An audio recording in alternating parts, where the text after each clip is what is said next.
IPL 2024 సీజన్లో royal Challengers Bengaluru మరొకసారి బొక్కబోర్లా పడింది.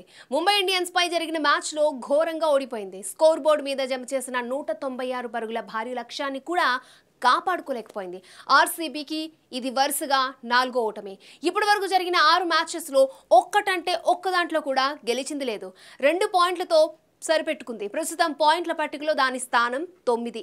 గురువారం రాత్రి వాంఖడే స్టేడియంలో జరిగిన మ్యాచ్లో ఏకంగా 7 వికెట్ల తేడాతో ముంబై ఇండియన్స్ చేతిలో చిత్తుగా ఓడింది రాయల్ ఛాలెంజర్స్ బెంగళూరు.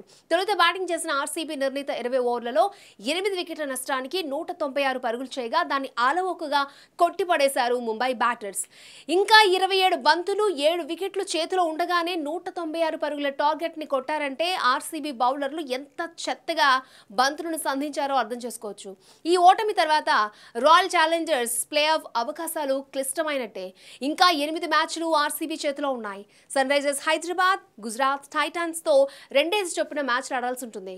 ఇక Punjab Kings, Delhi Capitals, Chennai Super Kings తో ఒక్కొక్క మ్యాచ్ ని ఎదుర్కోవాల్సి ఉంటుంది. ప్లే ఆఫ్స్ కి చేరాలంటే కనీసం 5 మ్యాచెస్ ని భారీ రన్ రేట్ తో గెలిస్తే కానీ ఆర్సీబీకి ప్లే ఆఫ్స్ అవకాశాలు సజీవంగా ఉండవు.